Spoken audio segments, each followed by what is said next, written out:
Hi,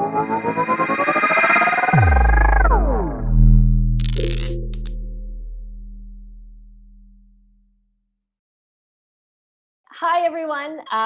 Welcome to this panel on the intersection between non-fungible tokens, NFTs, and decentralized finance, DeFi, the hottest buzzword of this year. So I'm really happy to introduce the amazing lineup that we have. So starting off with Jerome de Tychery from he's the global head of client success at Ledger and the president of Ethereum France, who organizes ECC, which is actually happening next year physically in Paris in March 2021. So look forward to seeing you guys there. We also have Makoto Inoue, developer at ENS Domains, who is also co-founder of Kickback Events. And we have Andy Gray, co-founder of NonOrigin, a digital art marketplace powered by Ethereum. Alan Carr, game and system designer of Dapper Labs, and Alexander Russman, director and business development for Engine. So to kick us off, before we even delve to the DeFi part, can someone please start us off by defining what NFTs are and where they are at today? So I'd love to jump in here. I have the pleasure of working with Dieter Shirley, who was in some ways the father of the ERC 721 NFT standard on Ethereum that brought us Cryptokitties and kind of kicked off an explosion in NFTs in the blockchain space. And so NFTs are essentially just digital objects that are similar to objects in the real world, where one object that you have is different than another, whereas the first thing we all got exposed to in the world of blockchain were fungible tokens. Where money, you don't care if you have this $5 bill or that $5 bill, they're interchangeable, but you do care if you have this cat or that cat. This one loves me and this one is a stranger to me. It matters very much which one you have. And so non-fungible tokens provide that kind of unique characteristics of digital objects. Yeah. Hey, are those cyberpunks behind you, Alan? Yeah, so I've got a CryptoPunk there. That one I think represents my style and myself, and I've also got some Avastars and some Cryptokitties, some NFTs that I own that I'm very proud of, and yeah, so I've got them on display here. Pretty cool. So I mean, I know about Cryptokitties. I think that's kind of what kicked off the broader attention into the need for NFTs. What is it, cyberpunks? Did you say? Or? CryptoPunks actually predated Cryptokitties on Ethereum. They are in many ways the first NFT on Ethereum, but they predated the standard entirely. And so they're actually ERC20 tokens, which has led to some interesting issues when you try to use them with marketplaces and other dApps that know how to interact with NFTs.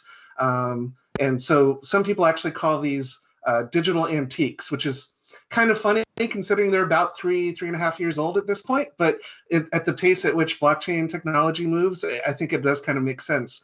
And what's really great about the whole idea of blockchain and permissionless innovation and such is that there are teams that have come together with this concept where they can take these old ERC20 tokens and actually wrap them into an ERC 721 compliant token. So the ERC 721 sort of owns the ERC20, and it allows you to use them on all of these different platforms, like Rarible, for example, which knows how to sell NFTs but doesn't know how to sell ERC20s, and sell them as NFTs. And then at any point, as the owner of that 721 token, you can pull out the ERC20 if you just want the raw thing yourself. So those kind of predated Cryptokitties, but Cryptokitties brought us the standard, which then led to a big explosion, because the same way DeFi is powered by standards, and all of these Legos work because they're all interconnectable.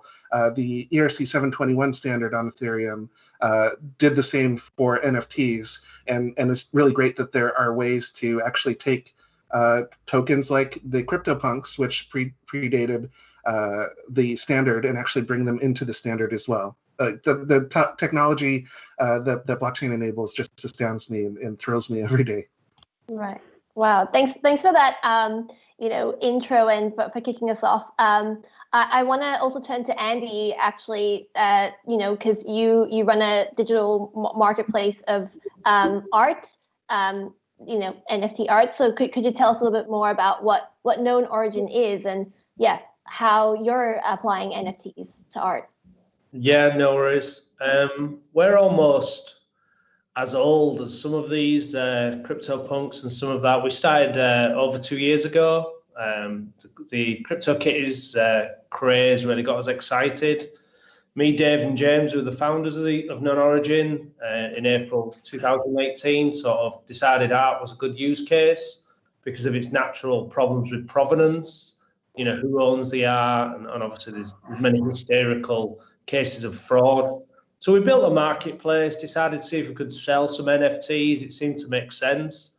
And thankfully, 2 years later, now we've got 500 artists on NonOrigin, and we've created like 14,000 NFTs, and they sell from, $5 to $10 up to $10,000, I think was our record sale. So for us, it just made sense. And over the journey of 2 years, these NFTs are now displayed in like virtual worlds. They're also less so on people's walls, like Alan, but it can be done so. But for us, it's been an amazing journey, and then it's still evolving. There's different demands. The industry's got different needs, and it's just an exciting place to be. Thankfully for us, the art markets in the NFT space have sort of flourished early because there was no real, the artistic value and the people who just create. We're a marketplace. We're not artists. We have amazing artists on board our marketplace. And so does the other big art marketplace, Maker's Place, Super Rare, for example. So it's just great. It's often the first exposure some people have to NFTs. So we've done that. We do different things as well. We build marketplaces for other people. And there's many parallels appearing, digital fashion, 3D modeling, MP4s, music. So, and it's just been a fun ride for us. Oh. Jerome, I'm aware that you're building something with NFTs. Could you tell us a little bit about that? Oh, yeah. Well, we are having fun with a couple of friends on seeing how we can find a way to have fun with NFT and DeFi. Actually, I'm very interested in seeing how we can do the interaction between NFT and DeFi. When I heard about the name of this panel, it might have sounded like if we were to do that 2 years ago, what is blockchain and AI, for example. But now it seems pretty real. Mm-hmm. We can both discuss how we can do the financialization of DeFi, and on the side the NFTization of DeFi. Coming back to what Andy was saying, I'm keen to see if we are going to have pretty soon in the blockchain a decentralized investment fund that would do digital arts only. And if this decentralized investment fund is based on a token, we will basically have an index of the price of the global digital art trend. That's going to be super fun. I remember having a lot of fun with Cryptokitties, and I'm now a hard collector of the POAP tokens. So I'm really glad to see this space finally coming up. And something I'm particularly looking at as well is having digital twins on the blockchain. I'm a big wine amateur, and I've been looking at a startup called WIV, W-I-V, that's selling wine on the blockchain, wine pieces on the blockchain, and they have recently applied for being a collateral at MakerDAO. So it will be fine to be able to collateralize some of your digital-owned twins and benefit from DeFi out of there. I collateralize my wine bottle and I get some DAI. that would be just awesome. And I think we are very close to this, maybe 2 or 3 months away. And on my end, doing fun stuff with friends on how we can play games and still participate to DeFi indeed. Wow, so interesting. Wine on the blockchain. I'd like to learn more about that. Alex, over to you with Engine. I mean, we know that it's an ecosystem of like integrated blockchain software products, but what are you guys doing in the like NFT space at the moment? Well, over at Engine, we've been excited about blockchain from the very beginning. Our co-founders and our CTO especially, who led the development of an NFT standard called ERC 1155, have always been excited about the ability to bring those amazing blockchain properties of uniqueness to virtual goods, specifically to game items. But the last few years, and especially this year with coronavirus, what traditionally might have been seen as games are really now virtual social platforms, virtual economies. And Engine provides a suite of integrated products and services, like you say, making it accessible for anyone to produce and manage their virtual goods as blockchain assets, and then for the users to very easily own and interact with these goods. So it's really exciting that so much attention is now coming to NFTs, because we all know that this space flourishes from composability and people working on different projects.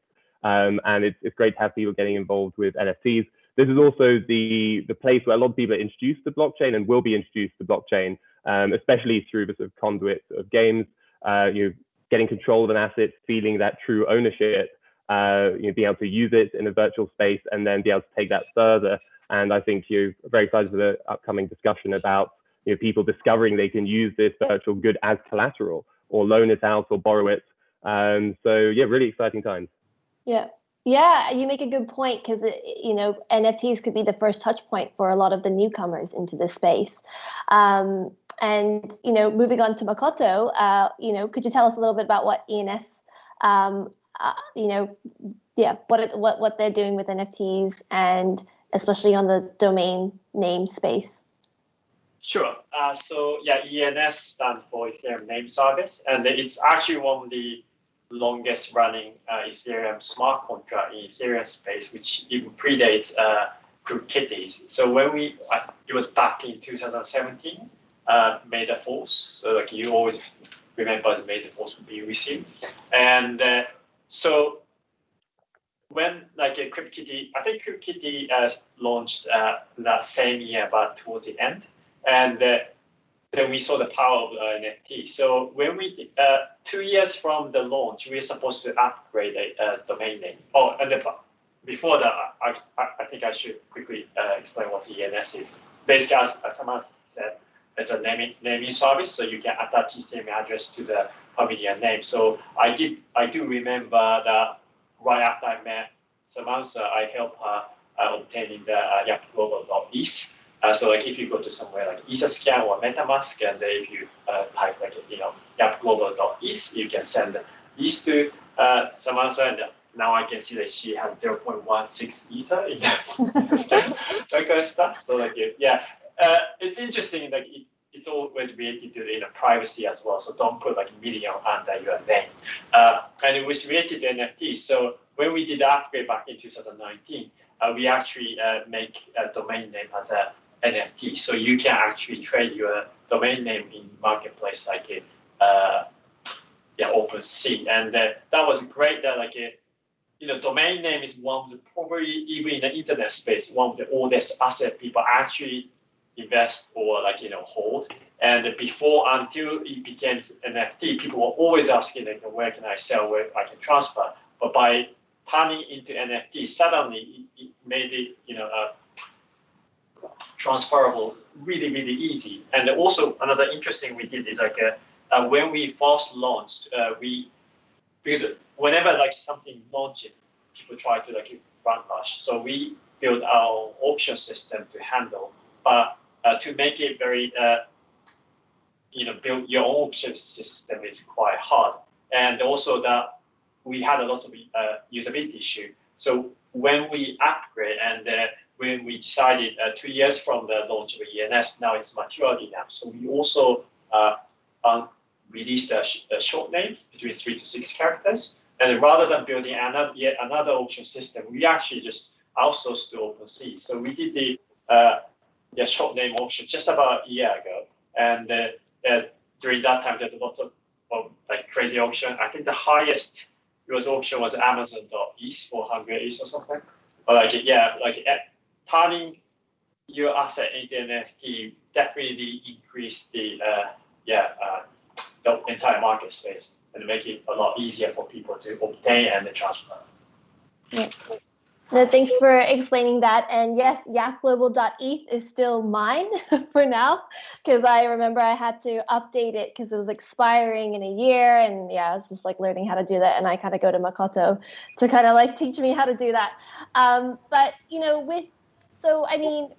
we've established that I think it was Cryptokitties, as a game, it was kind of very tangible. And, the art, I guess you can see in Alan's wall, they were really cute art as well. And so in a way that really captured, the attention into the need for NFTs. But, this year it is growing and the market is putting a higher price tag on NFTs. I mean, if you look at Decentraland as well, people are spending ridiculous sums of money on land, and also, there's also, I think there's like fashion, like in the virtual world, there's like fashion items that are like NFTs. So I think, average sales have crossed about 100 million, almost since July this year. So anyone can jump in on this question, but like, what has led to this growth like this year? I think if I can jump in there, it's definitely. Oh, sorry. Have you come up, Alan? No, go for it. Yeah, I think it's definitely the fact that people are looking at the space growing, more adoption, new people coming into blockchain, experiencing the space, and it's about removing the friction to allow people to start interacting with blockchain assets and products. And the gaming space is very good at acquiring users. It's very good at allowing people to enter into an ecosystem and keep them there. And these virtual goods are really, really nice to hold. I mean, we see it, I think, with everyone whose project involves blockchain assets. Once people experience that feeling of true ownership, actually controlling their asset, being able to take it where they want, use it how they want, then it becomes addictive and you want to acquire more of these assets. And this kind of growth in the art space, especially people feeling they own these items. I have to say, shout out to Makoto. I own one of your cartoons of the ghost, the Japanese ghost with the big nose, and it's great. I know it came precisely from you. It's authentic. I know its provenance. I know how many of them there are, and that's an amazing experience. And I think that feeling of authenticity is only going to grow. But if you look over at the gaming world, you mentioned digital fashion, for example. You look at a game like Animal Crossing, there's a huge amount of digital fashion being created there. But a lot of it is actually being copied over from the real world, and then once it exists in the digital space, it's basically being plagiarized. And I think while that's difficult to prevent in worlds where people are free to create what they want, there's definitely going to be a premium on having the authentic version of that design. And especially more as kind of digital creators can be rewarded for the assets that they're produced, as these kind of these art assets or virtual goods move around different ecosystems, being able to have infrastructure in place such as transfer fees. On the Engine platform, you create items and you can choose to apply a transfer fee. So any change of ownership returns revenue to the digital creator. It's really at this point just about discoverability. As more artists realize that they can benefit from this infrastructure, as more users realize that they have so much added value from truly owning an item, knowing it's authentic, and down the line being able to rent it out, we're just going to see more and more adoption. And I think that's why people are excited at this stage. DeFi was exciting because of the high returns, and I think NFTs are exciting because of the experience. Yeah, I want to add something to what Alex just said. We don't shed enough light on the new paradigm of ownership that blockchain brings, and that's just absolutely awesome to be able to own something with your private key, especially if you've grown up in the years of the internet and you've played games online and you want some magical sword in an MMORPG or something, and suddenly, well, you can own that. It's yours. It's probably rare. It's yours. And since you spend probably 90% of your day browsing the internet, doing things connected to the internet. This is just the pieces we need for ownership on the internet. And yeah, that's simply awesome. I'm really glad that you be alive at this time, actually. Yeah, same here. And the usability of these NFTs continues to explode as more and more projects come online, as more marketplaces enter, as more of these virtual worlds like Sandbox and Decentraland, Crypto Voxels, Somnium Space come into play and allow you to display your NFTs.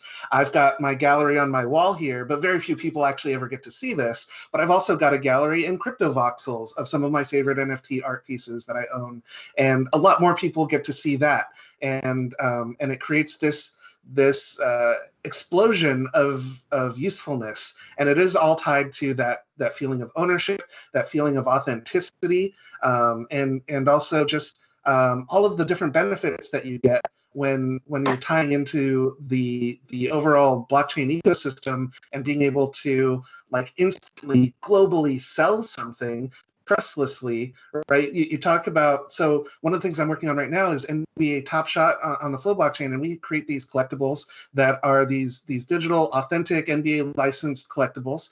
And you compare the experience of opening a pack and getting one of those, and then being like, ooh, I don't like this player, and selling it on a marketplace instantly, getting paid, somebody getting an authentic, provable, like real collectible in return, to the experience of trying to do something like that on eBay, where there's fraud, there's risk of forgeries, mail stuff getting lost in the mail.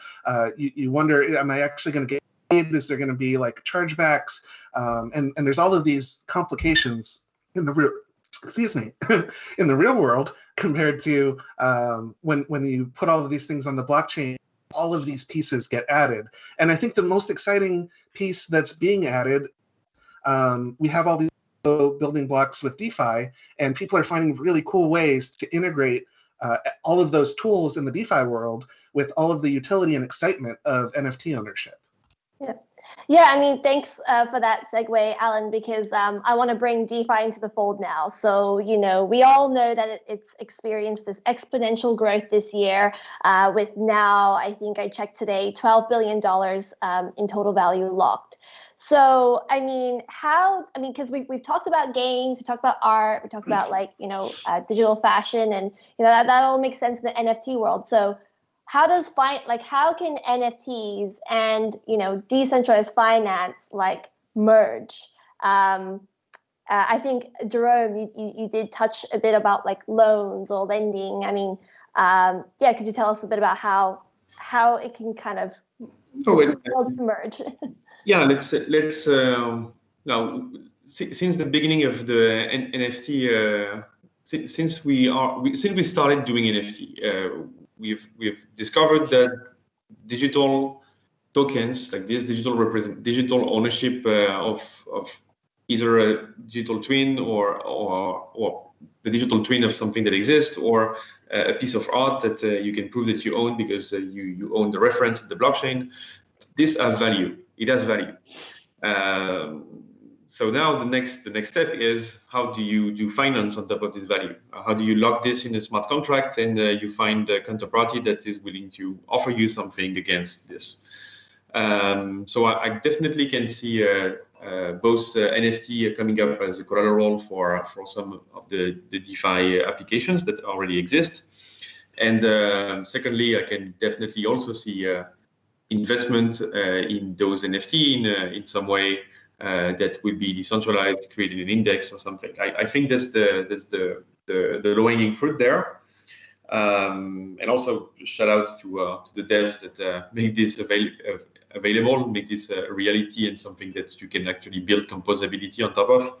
I know that Engine has been pushing for the EIP ERC 1155. I think it's absolutely great.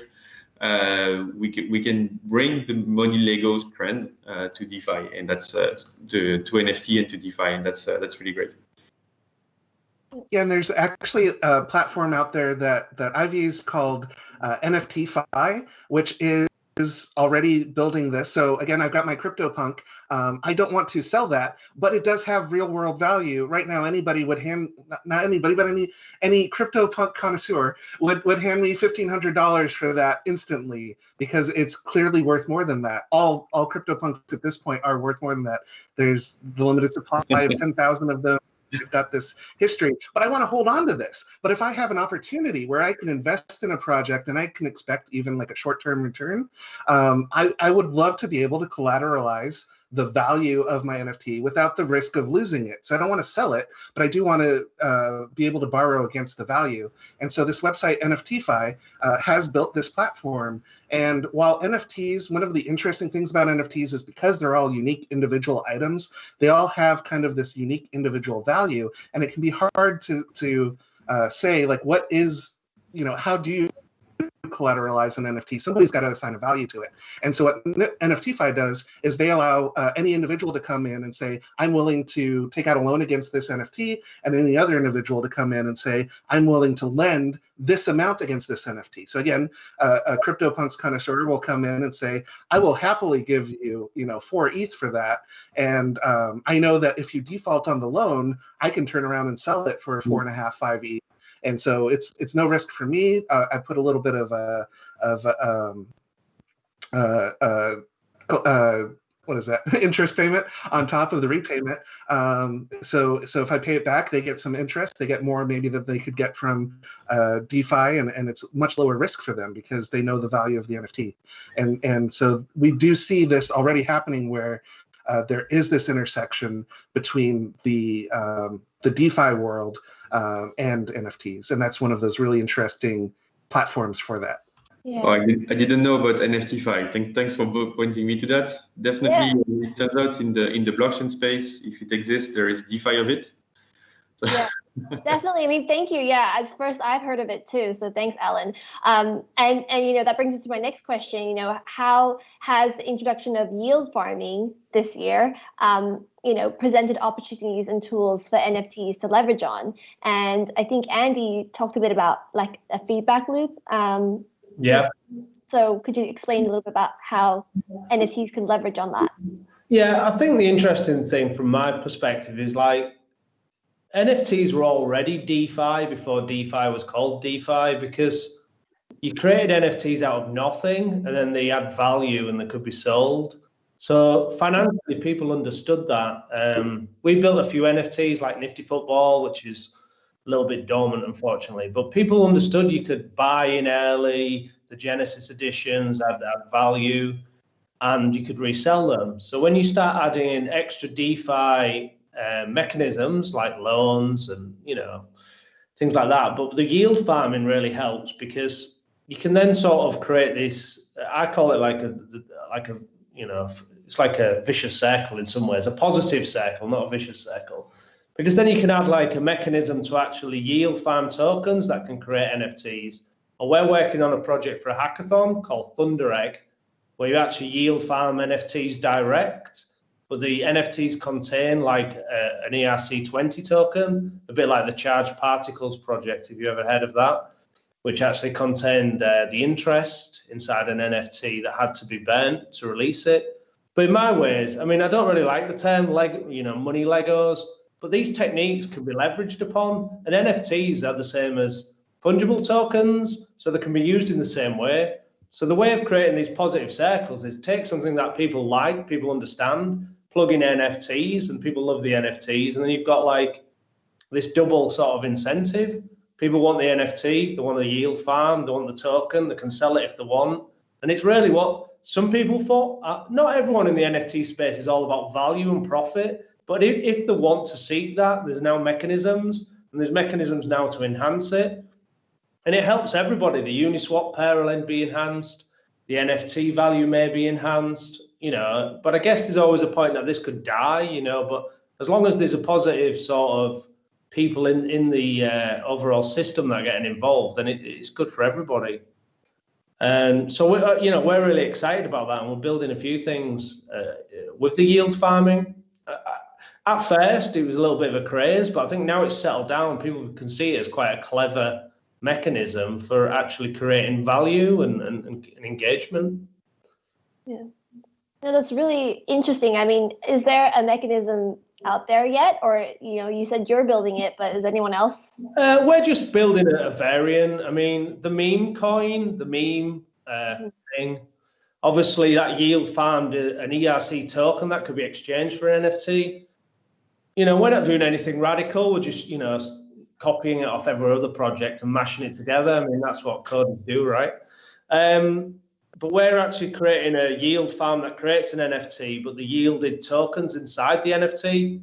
It's actually for an NFT hackathon that Peter Pan from the Meta Cartel's running. That's going on right now. It finishes next week. So, there's just interesting things. It's like take a little, sprinkle a bit of this, make a new recipe. That's the beauty of the blockchain, the openness, and it's all there for everybody. And this will be open source again. And I hope that, we'll probably do a terrible job at releasing it and like publicizing it, but someone might pick it up, like the Sushi Swap guys did, and by cloning something and putting a bit of magic and making something else.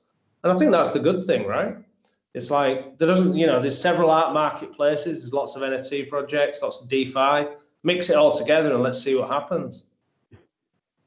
Yeah, that's exciting. Does anyone else want to add to how NFTs can leverage on yield farming? I think so. I really like Andy's comment. I really like Andy's comment about NFTs almost doing DeFi much sooner than everyone realizes. Like charged particles and also Aavegotchi putting some ERC20 tokens inside NFTs. Really interesting projects. We've actually for more than 2 years now. Engine NFTs are created with Engine Coin ERC20 tokens inside them. And you see the community, trading these, based on, will the project be a success or not? But there's this inherent value because ERC20 tokens are inside the NFT that can be taken out should you no longer want that NFT.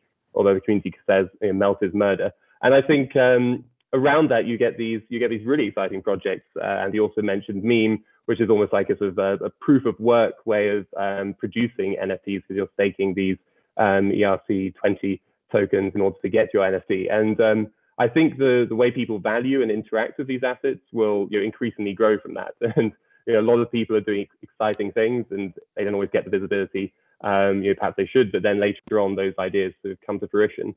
But I think kind of coming out of that, the use of collateral, what NFT Fi, I always read it as Nifty, NFT Fi is doing is really exciting because it reminds me of ETHLend in the early days, this peer-to-peer loan mechanism for ERC20 tokens. And obviously ETHLend morphed into Aave and been very successful. But it's about really bringing liquidity to the NFT space and also providing a lot of data on NFTs. And you have amazing platforms, your marketplaces showing the price and the demand for an NFT now. But something like NFT Fi with various interest rates to borrow and loan NFTs against is also going to reflect the virtual economies and projects they represent.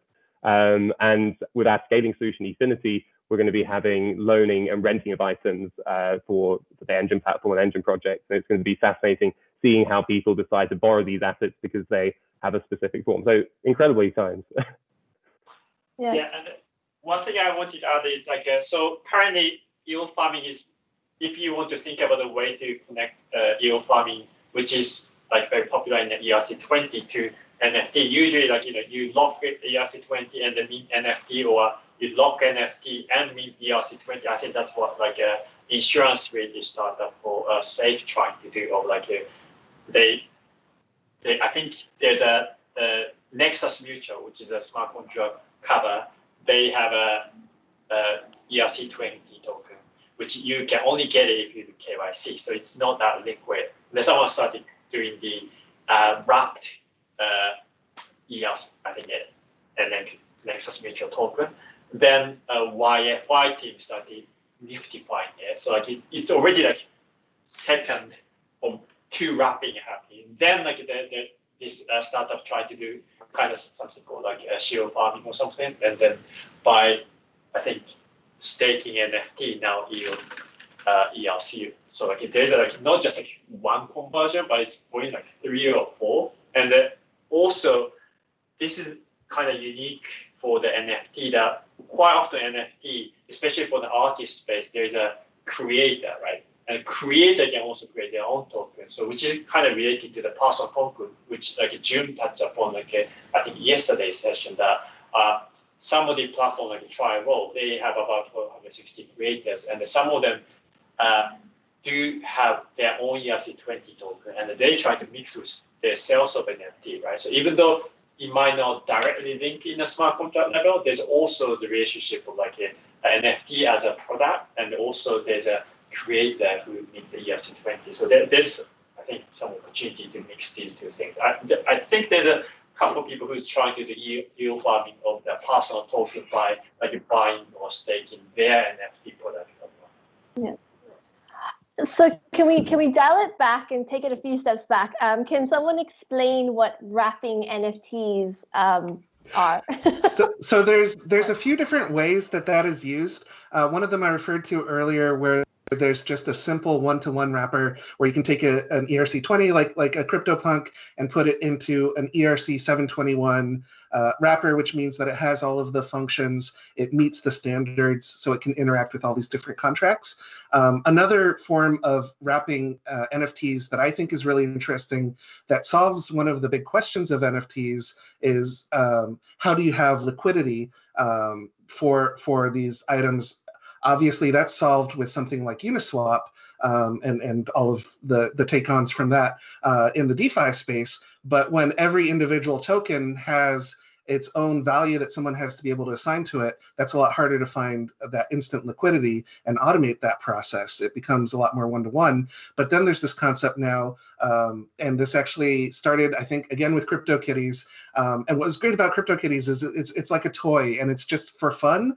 And while there's real value there, people are experimenting with all kinds of fun stuff. So they built this thing called Wrapped Cryptokitties that lets you, there's this pool of Cryptokitties, and you can take any cat that you own and put it into the pool, and in return you get an ERC20, a fungible wrapped kitties token. And so if you can do that with thousands of cats, now you can build a liquidity pool on Uniswap of wrapped kitty tokens, and by default these represent kind of the lowest value cats that exist, and so you can take any cat that you don't want, that you don't consider to be high value anyway, turn it into a token by wrapping it, and then you can sell it instantly on Uniswap because there's a market for those fungible tokens. And then the coolest thing is that that's been taken a step further now, and there's a website, again, Wrappered, like rappered.com, I believe, that now lets you also wrap higher classes of kitties. So there's Generation 0 kitties, which kind of started all of Cryptokitties,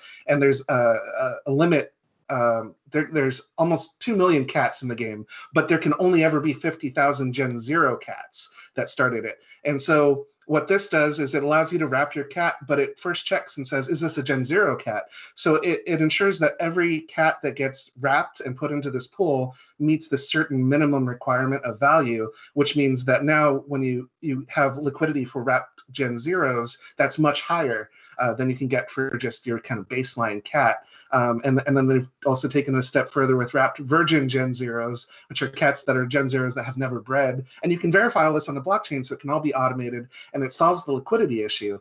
And so that's another form of wrapping, where you're able to take what is a 721, turn it into an ERC20 and interact with the whole DeFi space. And then of course it goes the other way around, because every token is backed one-to-one with a cat. You can take any token and say, I want that cat out of the pool. You burn the token, you get the cat out, and it maintains that one-to-one relationship, and it allows you to play with your cats and get instant liquidity, and it just adds this whole other world to things.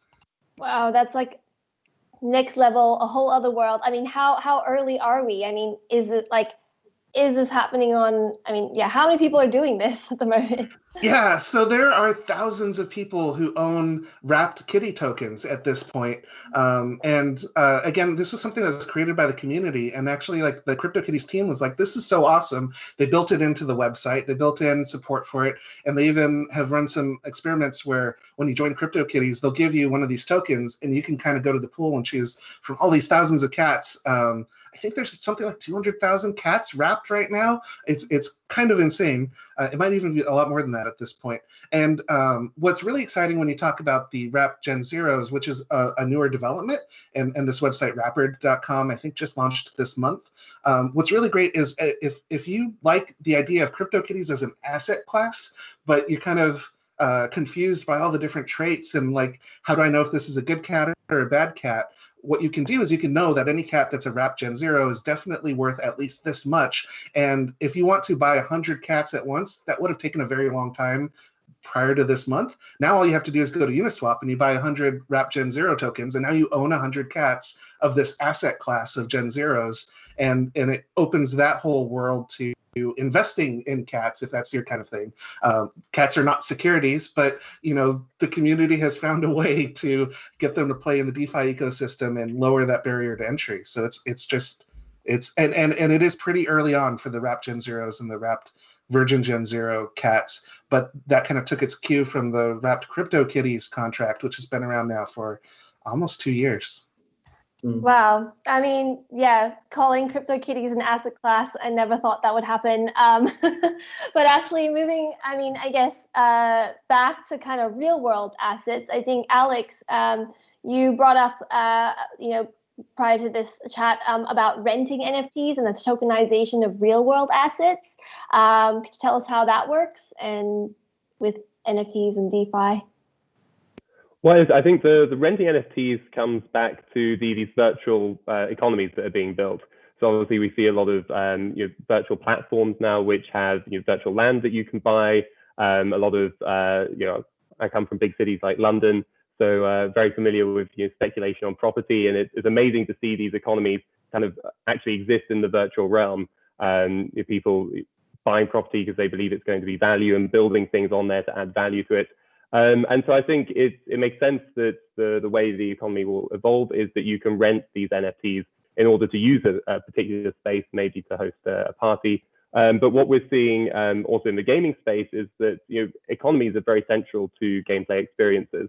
And some of the engine projects, for example, have blueprint aspects to their economies where you have to own a particular blueprint in order to create a space station part or a particular sword.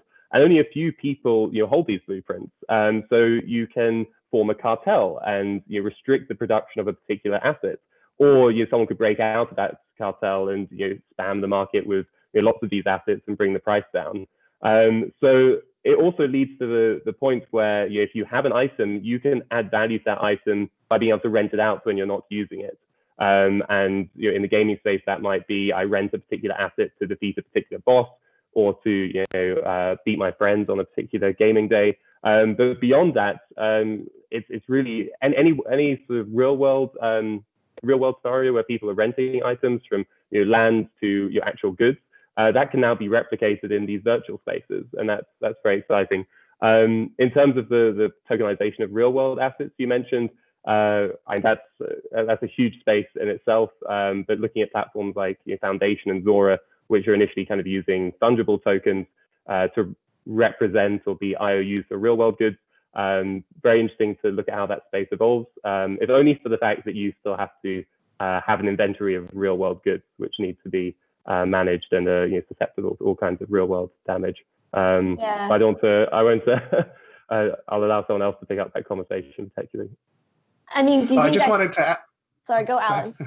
Go ahead. I just wanted to add real fast that one of the huge benefits of doing this rental on the blockchain is if I lend you my lawnmower, you might return it all banged up or like missing a piece somewhere. I don't know. But if I lend you my NFT, then I can be guaranteed that I will get it back, and I'll get it back in the same condition I gave it to you if the game supports that. And so that just adds this extra layer of where you don't have to trust the other person, which is again blockchain and trustlessness they go hand in hand.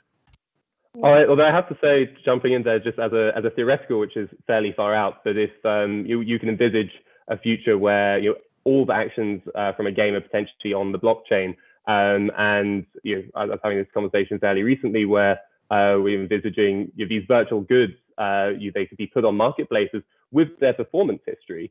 A sword could be exactly the same as another sword, but it might just have a performance history where its hit rate is slightly higher for no other reason than randomness.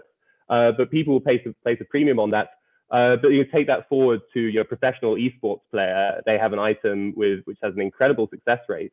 You're loaning that item out to a noob is actually going to negatively impact that item's history. So I think that aspect of provenance with NFTs is something perhaps we underplay sometimes. You could rent it out to someone who you don't want their digital fingerprint on, could theoretically in the future devalue NFTs. So this is very theoretical at the moment, but who knows what people will value in the future. Yeah. I mean, we're talking a lot about gaming and like virtual worlds, but how can this be translated into the real world? Like, I know, Alex, you were saying, a lot of the real world, like, for example, Alan, you brought up the lawnmower thing. Like, can NFTs and DeFi kind of be applied to like real world use cases, like renting a home? I don't know.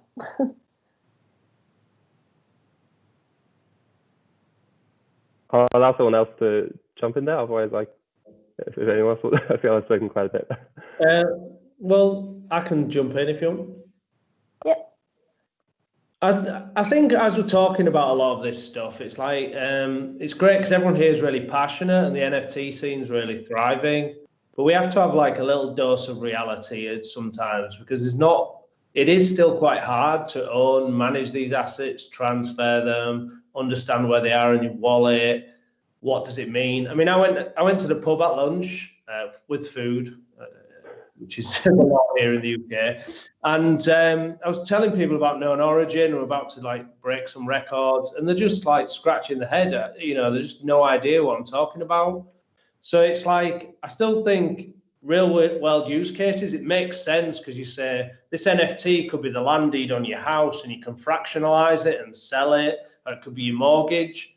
But it's just like the idea of that in reality, for me, I thought like 3 years ago when I started my blockchain company that we'd be like doing all this crazy stuff now. And I realized that was still pretty early. So I think the real world use cases will come behind the scenes.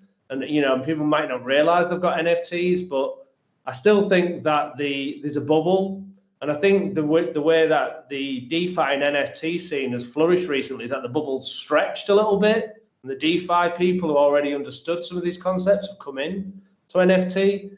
But I don't want to be negative on this panel because I think NFTs are awesome. I mean, we build them every day.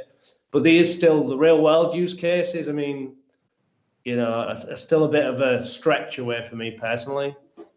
Yeah. But I do think that the current latest COVID situation might slightly change, especially in the art space. That for example, virtual art really thrive because people can't go to physical space, but there's just physical gallery and a physical museum, and they don't have a physical capacity where people just wouldn't come. So in their case, it's not about how to put virtual things in to physical world, but now people have to start thinking about how to bring physical things into virtual one. It's not about putting things out, but how you put things already there into virtual. I don't think that makes sense, but I think that kind of stuff people start seeing, and I do think artists tend to be very very early adopter jumping into that. So it could be an opportunity now.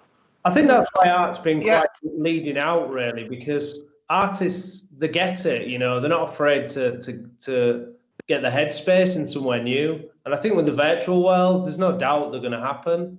So I think it's very positive, and hopefully, as you say, with COVID and stuff, it may help people start thinking a bit more virtually. So it might accelerate the adoption. Mm-hmm.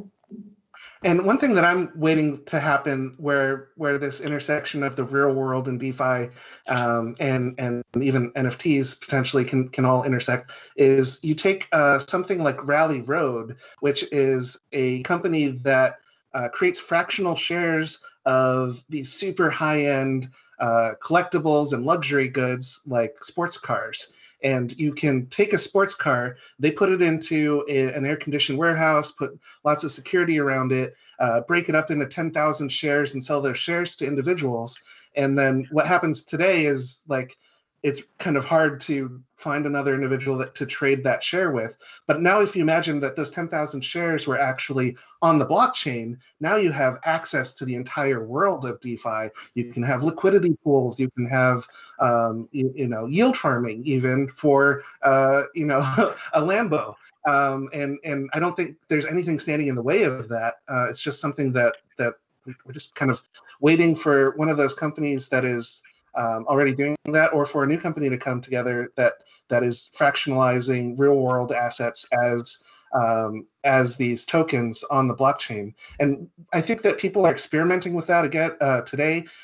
You've got companies like NiftX, so unlike NFTFi, this one's NIFTEX, that lets you take a digital asset and break it up in a bunch of shards. And so they're already building that infrastructure for taking one thing, breaking it up into a bunch of little shards that can then be traded and on Uniswap and so forth. And then they also have smart contract functions that let you, if you want that item as a whole item again, you can offer to buy out everybody who owns one of those shards. And if you offer too low, then you will get bought out at your underbid price. And if you offer enough, then you can buy out all the shards and get the actual collectible. So again, people are experimenting with that in the purely digital realm, where you can take a high-end piece of artwork, digital art, and break it up into thousands of pieces, and we've seen that happen really successfully. And other digital assets like Axes, which are game assets, are being broken up into shards, and people are happy to own a piece of that Axe because they can't afford the real thing. So that'll happen in the real world as well, where people are taking these like Lambos and collateralize or breaking into shards that can then be used. Yeah, I like that. And Makoto, it totally makes sense what you're saying, because, like, for example, right now, like, while I'd love to go to a gallery, they're closed or there's limited numbers. So imagine if all the art galleries could, hold a virtual one. It would be the same thing as, like, standing in front of a piece of art, but we're on a virtual conference right now. Like, if this was physical, we'll be sitting next to each other. So anything can happen. But there is something that's in the virtual world that's become real world, which I just got my husband to bring. But I've got a physical Cryptokitty from Crypto Kaiju, Oliver Carding from Manchester, who gifted this to me. So I think I have a kind of I think I have an NFT Cryptokitty that is also a physical one. So that's right. That's associated, and it has a I think it has like a near field communications tag in it. Yeah, an NFC. Yeah, and that allows you to verify that is associated with a NFT. Actually, my prints here on the wall also have their special verified. I had to verify that I owned this in order to get this print made, and it comes with an NFC tag, so I can hold my phone up to it and see what actual NFT it's associated with. So these are sort of, you have augmented reality. These are sort of whatever the opposite of that is, where it's virtual reality tied to virtual, I guess. Yeah. Samantha, we actually built Crypto Kaiju, yeah, you did. with Ollie, who's a very funny guy. We're just going to wrap up this discussion with a final question to all of the panel. What do we need to happen, what needs to happen for mainstream adoption of NFTs and DeFi? So that's something that we're tackling over at Dapper Labs. We've built a blockchain called Flow, which is meant to be super consumer friendly, and we've built a super consumer friendly application that I've been working on, NBA Top Shot, where we're partnered with one of the largest brands on the globe, and we're building these collectibles where people can come to NBATopShot.com and buy these digital collectibles. All they need is an email address, a password, a credit card. They don't have to download any extensions. They don't have to even realize they're on the blockchain, although they're going to get all those benefits, and they're going to start asking questions, and they're going to realize that they're owning NFTs on a blockchain and getting all of those benefits. So that's going to be a really great way, we believe, to bring potentially millions of NBA fans onto the blockchain. Pretty nice. I think Ledger is going to support ERC 71 at some point. Can't commit on the date for that, but that's definitely things that we are looking at. Alex? Blockchain games. I think that's definitely my passion area. And virtual worlds and spaces. We're seeing a lot of virtual events at the moment. Engine does a lot of enterprise work for clients like Microsoft, where we produce digital collectibles as a rewards and recognition program. And then we have exciting games like War of Crypto, which kind of blew up on YouTube recently with its soft launch on iOS. So I think people taking control of having true ownership of these digital assets is all about a learning process. And as they learn about blockchain assets and appreciate the proven authenticity, scarcity, ownership, and provenance, it's just the space will just grow exponentially. Makoto? Oh, we can't hear you. Can you hear me? Yep.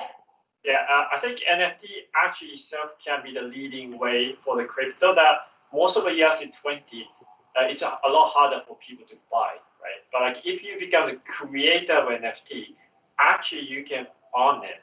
And the perfect example is like I just started doing a doodling artist using something called Nifty. I don't know if you can see, but this is basically me doodling a study of the art there. And because he's got into the meme NFT, so I drew it, and I'm still waiting for Stanley to send, but he hasn't sent ENS address yet. But what's interesting is I have no art background. I just like occasional doodling, and then what's great is that this one uses some sidechain called X-Style, where gas is a lot cheaper. So another thing is high gas is a bit of a problem. But like interesting thing is you doodle it, and immediately pressing the button, you can sell it. Then by doing that, you can start earning. I think I doodled like about 20 items, and I did actually earn like $70, $80, which is nothing. But I think getting past $5, $10 worth of crypto, we start going like massive KYC and all that stuff is a key for adoption, and I think NFT can lead that way. So is NFT going to turn you into an artist now? Yeah, everybody's artist now. Yeah, cool. Well, thank you so much, Alex, Alan, Makoto, Andy, as well as Jerome for joining this panel. And thank you all for listening to the intersection between NFTs and DeFi. Enjoy the rest of the conference. Bye.